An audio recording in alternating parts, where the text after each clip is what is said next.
Welcome to Hope on Fire, relevant talk radio for young adults. Whether you're 25 or 45, there's bound to be a discussion that you care about. Our mission is to share practical ways to find God in your everyday life. Our host today is Sabine Vatel. It is the most important project or endeavor that you will ever undertake, starting and maintaining healthy relationships. Many of you listening today have already discovered that relationship between men and women can be very complex. Why does relating to the opposite sex have to be so difficult? I believe that the cessation of love is not so much the reason why guys and girls may not connect well. That is why today's program is entitled, What's Love Got to Do With It? Welcome to Hope on Fire. I'm your host for today, Sabine Vatel. Those of you who are familiar with this classic Tina Turner tune are probably breaking into song about now. But hear this. Often at the center of our awkwardness in relationship, it's not so much about not caring for one another, but it's about not having a clue about the opposite sex's language. We're not claiming here in the studio to have never made mistakes, but we're all on a journey together, and we invite you to come along. And our guides for today are, first of all, my co-host, Chris Lang. Hey, Sabine. And pleasure to work with you again, Chris. And I also have some tremendous guests, part of our panel today, and it's Lyris Bacchus. She's a licensed marriage and family therapist, and she practices here in the Orlando area. And she is passionate about helping family and relationships thrive, right? I am. Thank you. I'm privileged to be here. I'm glad you're here, Lyris. Awesome to have you. And we have an awesome guest, of course, Dr. Shawn Zimmerman. And Shawn, you have a PhD in counseling and psychology. True. And from Andrews University, and over 10-year experience. And you take pleasure working with couples, individuals, adolescents, just everybody. People. That's right. Glad to be like here, Sabine. People. Yes. And in helping them towards healthy relationships. And you currently work at the physician support services at Florida Hospital. Right. Anyway, really, really happy that the two of you are here and that you're here, Chris, as well, too. And going back on this Tina Turner thing, you know, the line of the song that I remember the most is, "Who needs a heart when a heart can be broken?" And a lot of us a lot of our listeners who are listening to us, hopefully you're listening, are probably discouraged about that and feel that way. But we hope that this program is going to be a source of encouragement to them, that it's possible to have a healthy relationship, make a healthy connection with a guy or girl. Absolutely. You know? Yeah. You know, I was reading an article recently in a young adult magazine, and this guy was writing that if somebody could find like a 5-step program, they could make millions of dollars, be richer than Bill Gates. Because apparently I think it's one of the most, complex things we do is how to relate to one another. Or if there could be a pill, take a pill and then the relationship goes well. Oh, Yeah, drug companies would be all over it. I think so true. too. Yeah. Giving ideas. Okay. Well, so just I know not everybody here is married, but True. right. That's true. So, but just as a matter of example, they say that today's stats in terms of marriage, there's little difference between secular and Christian ones. Failures in relationship on either side, whether you're secular or Christian. So we're talking about how we can prevent that from happening, and that has to do with how we relate to one another. Not to simplify it, make it overly simple, but talk about communication. Yes. Okay, so we know it's not easy, but what are the reasons why? And some of the things I've read had to do with the way we're wired as men and women. There's something scientific about that. And there is, Sabine. I mean, there are differences in the brains of men and women. For girls, they develop the right side of their brains faster than boys. They tends to have they have increasing vocabulary skills. They read earlier. They have a better memory. And for boys, they develop the left side of the brain faster than girls, which leads to better perceptual skills, problem-solving skills, better at math sometimes, and they have the increased testosterone that leads to structure and a tendency towards structure and order. Okay. So that means that the guys are... so are we saying that they're at a disadvantage when it comes to communication? What did you say? You know what? Yes. And that, Really? and we'll get to that in a little bit, but that's how God made men and women to complement each other. Yeah, you're right. In neonatally, scientists will talk about the testosterone flush. The flush of testosterone in the neonate and how it wipes out a lot of connections for the male child that later becomes a male from that testosterone flush, whereas the female stays the same. There are more connections in the brain neurally. That sounds like a handicap. For the male. I'm learning something. This is a shock here. And I don't want to, bash any men in the audience. We can't blame everything on hormones. But No. But he's saying you guys have a flush or something. Yes, That's wrong with flush. you. It helps us to focus. Okay, so there's some apply strength. ourselves. There's Well, some strength to speaking this. of focus, there are in fact other ways of analyzing the differences between men and women, and certainly from the gender perspective and the neonatal issues.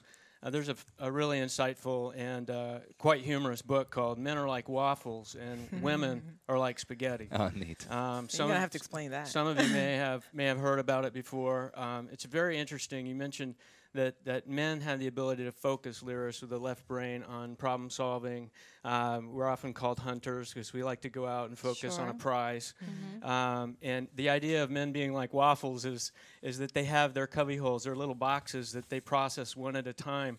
Whereas women, they have the ability to talk about many topics all concurrently at the same time. And when men are caught in the middle of those noodles of different topics, they can oftentimes become somewhat confused or even frustrated. So part of the gender differences that create frustrations, I think, are just that we are able to think differently when we communicate, and recognizing those things when we talk with the other. Now, again, these are generalizations. Some men are very relational, but in general, I think God has made us very differently. And when we begin to understand those things, we can begin to love one another in a way that we're sensitive to those gender differences. Okay. And beside the food analogies, you know, which well, men this can is an relate to interesting food, one. so maybe this is pretty easy for men to understand. Yeah, I wonder if the book was written for males so they could actually read it, because the planet thing, maybe the planet thing doesn't appeal to them as much. I don't know. But beyond the physical attributes and the scientific attributes, but there are other things beside gender, isn't there? What about personalities?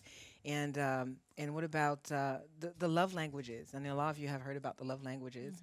Those listening, I don't know if you could comment You know, on that. as you think about the personalities, though, they don't tend to break down according to gender. I think that's an excellent diversion there. Right. They aren't gender-oriented. You have sanguine over here and a phlegmatic there, male and female.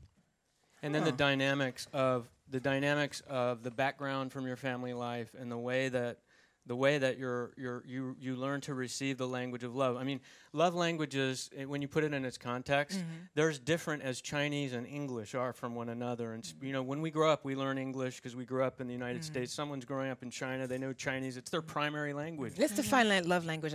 But when we grow up, we also learn from our parents a kind of love language. It might be gift giving. It might be words of affirmation. It might be quality time. It might be physical touch. So when we talk about love languages, now for some person it would be, for example, giving a gift of some sort to their loved one.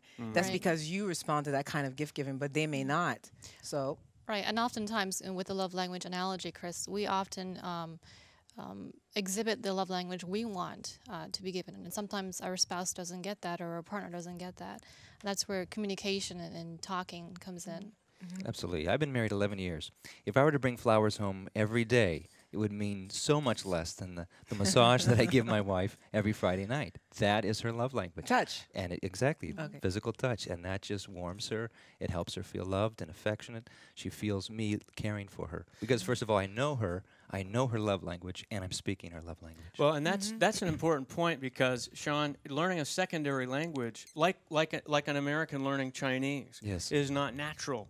And you must practice and practice and practice. And when we think about trying to get out of our comfort zone and learn a secondary love language, it's just like that. Yes. It's not natural for us to go outside of what we know and understand. Particularly if we've been, if we were raised a certain way, as you brought up earlier. Yeah, definitely. And Gary Chapman's book, The 5 Love Languages, Yes, indeed. Talks about that. And that's a recommendation that I use in practice with all my couples that that are having miscommunication problems. In fact, the beginning of the book, Gary Chapman talks about meeting someone on a plane, flying somewhere, and the gentleman sitting next to him had been married 3 times and was going through his divorce, the 3rd divorce. And he found out that Gary Chapman was a therapist and just talked his head off the whole way. And this idea that we fall out of love after we've had a great courtship and we've had all of the romantic love. By the way, science says the half-life of romance is only a few months. And so there's a confusion, there's a frustration when love dies. And it's that sensitivity of knowing that there are some simple ways to keep the connection beyond the romantic half-life, which is in fact going out of your comfort zone and learning what languages, not just the gender differences, but the languages of love. Quality time, for example, is not just physical, being close to someone physically, but actually giving someone your undivided attention. Yeah, and you mentioned something else as well too when you talk about the concepts of romance that we have. What other? Let's talk about where else we find our ideas of how we should relate to one another as men and women. The whirlwind romance. I think when we watch movies, read certain books, we get so idea, right? Yeah. You know, but that gives me hope as we talk about this, because what do you mean? What gives you hope? what gives me hope is that we can do that when we first get into a relationship. We can. There's a part of us that kind of figures out what the love language is of the other individual, and we begin to speak it kind of naturally. It gets lost after that romantic period for some reason, and there are reasons for that. But it gets lost. But that gives me hope that we can light that fire again. We can get it back later in the relationship. There's definitely hope, indeed. So we don't want to be stuck in the romantic aspect of, for example, what the media shows us. And do we blame the media too much in terms of what drives us in relationships? I don't think so. Yeah, because we're really influenced by what we see, don't we? Yeah, absolutely. I mean, you have shows out there like Sex and the City and Desperate Housewives that portray women to they should use their sexuality as a way to manipulate men and get their needs, and for somehow they're not whole or complete unless they do that, and that's terrible. And Chris, I really liked your example there of one of the sitcoms. A lot of sitcoms actually, between Chris or Shawn, you can comment on that, or how males are portrayed oftentimes as being quite clueless when it comes to relationships. Absolutely. It's true. You know, there was a Yahoo article recently that said that romance in Hollywood harms real life relationships. We create expectations. We see these happily ever after stories, and that in fact we do get sucked into expectations that may not be realistic, and that hard work in relationships, that is learning a secondary language and practicing it intentionally. It's an intentional, deliberate practice, which is it's like working out. You know, it is work. It is work on a daily basis. On a daily and basis. that's disappointing when we're a world that's popping pills now to take care of pain. It's so painless to just pop a pill versus going out and exercising. In the same way, I think relationships suffer because we put them in cubby holes, at least speaking from a male perspective. After we've captured our prize, it may be easy to kind of cubbyhole it and put it in its place on the shelf as a trophy, and I don't think men intend to do that. But making that our core priority in our physical life is a challenge for men, I think. You know, one of the research I was reading is that you want to know if a relationship is going to work, is our couple sort of talks and interacts, not so much in a touchy-feely interaction, but really they're able to talk about their goals and their dreams. That's a good measure whether a relationship is going to last or not. And I think that's what we're going to get into when we come back. So we hope our listeners will hang tight, and when we return, we'll learn more about what men need to know and what women need to know. So that should be real interesting.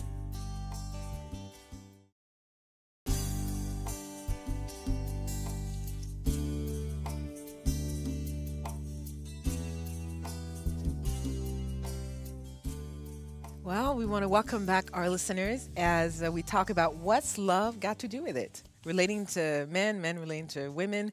And we have a tremendous panel here. I have Chris Lang, my co-host, and bringing some really great insights on waffles and spaghettis.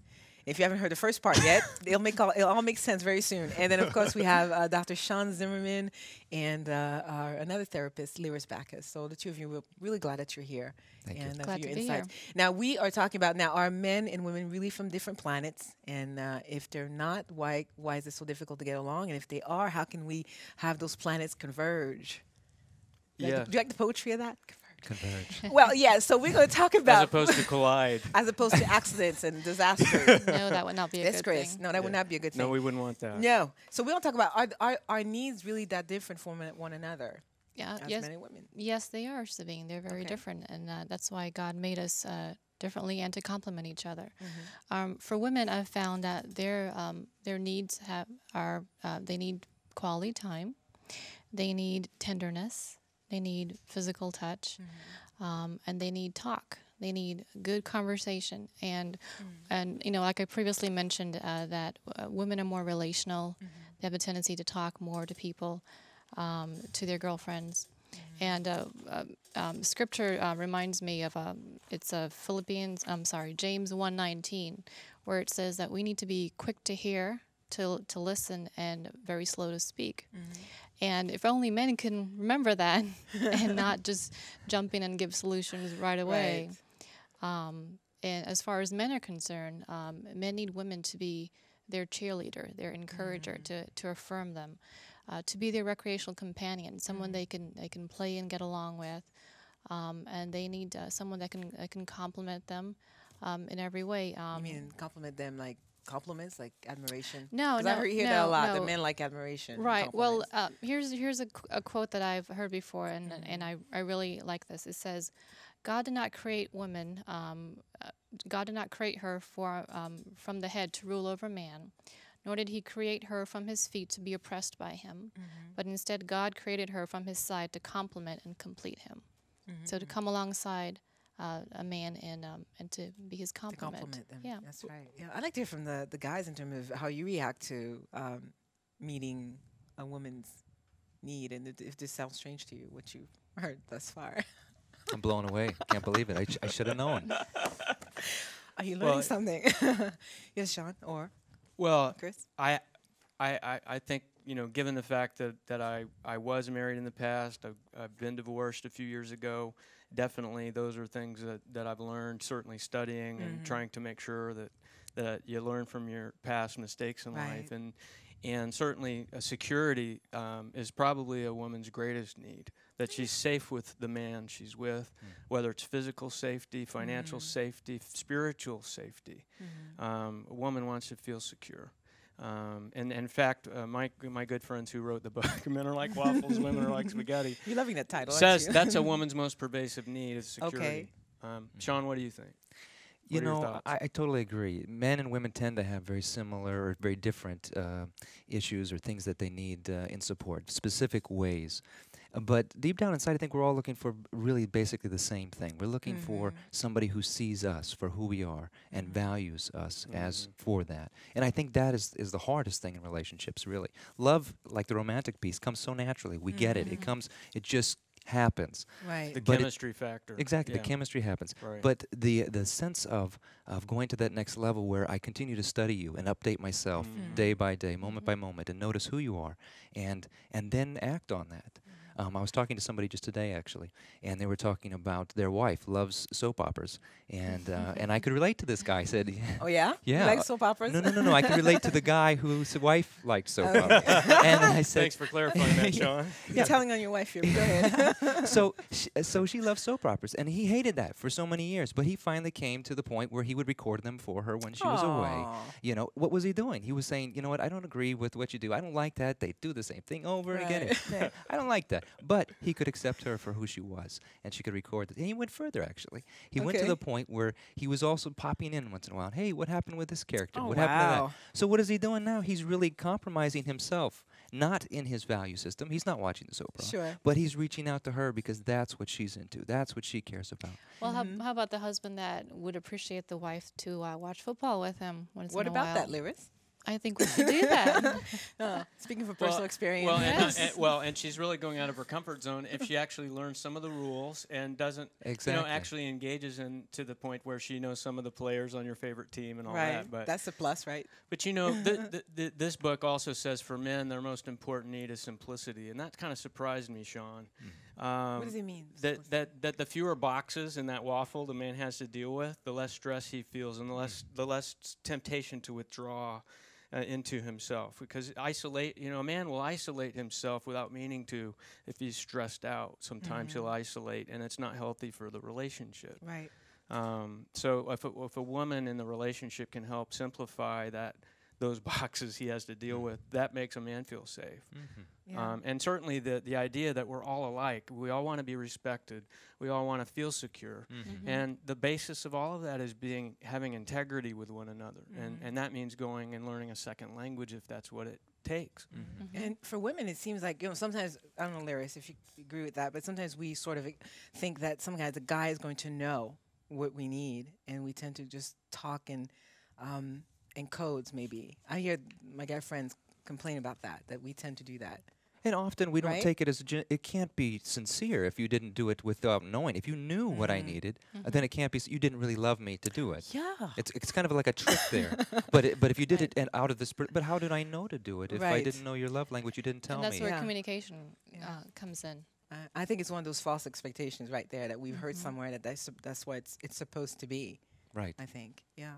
A neat story I heard about, actually I read it in an article, this guy was talking about how he was working on something in the garage and his wife came in there and just sat there.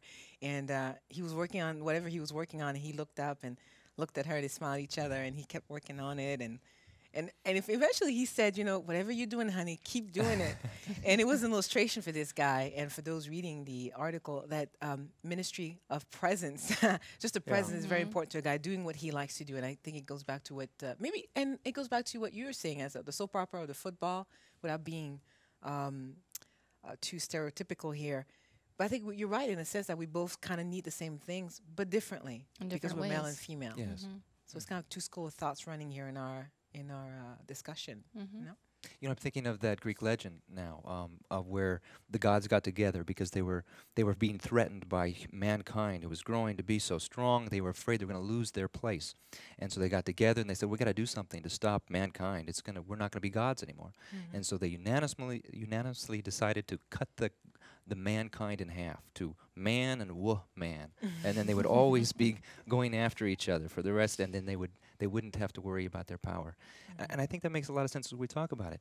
You know, we try to find the other half of ourselves a lot of times, instead of working into a relationship where we're complementing each other, but we're not completing the other person. And we can do that by noticing the differences that are unique among males and females, but also that we're still part of the same heart, the same kind of soul. Well, Sure. Shawn, I agree. And love is expressed by serving one another. That's how love is actuated and realized.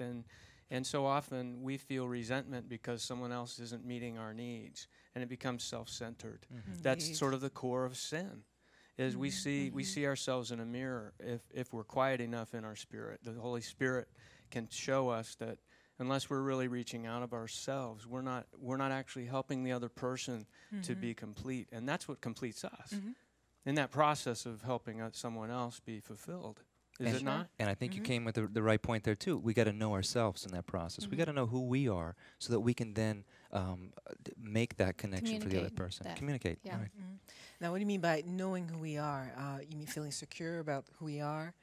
How does one begin to? Well, I do think that? knowing what our needs are, what makes us unique as a person, as a gender, and then being able to communicate that. I mean, for women, you know, women value love, communication, beauty, and relationships, and they tend to define their sense of self with their feelings and the quality of their relationships, and they express themselves through feelings and maybe clothes and things like that. Maybe important to that, so they need to tell their man that. Yeah, reveal yourself. Yeah, In other words, yeah, You know, exactly. this is who I am. Not expect them to be a mind reader. Yeah, And as far as men are concerned, I mean, their sense of self is defined through their ability to achieve results, through success and accomplishments, and achieve goals, and they really talk about their problems, except they need unless they can fix it or something. Yeah, exactly. Unless they want to seek expert advice. So Right. women need to know that about men, and help them along with that. Well, I know you're getting ready to wrap up the program, Sabine, shortly, and trying to avoid I want to destructive wrap it. I want to stay here. destructive patterns of communication can be avoided by by adopting some predetermined rules of engagement, right? Yeah. And Chris, could we talk about some of the examples of destructive patterns?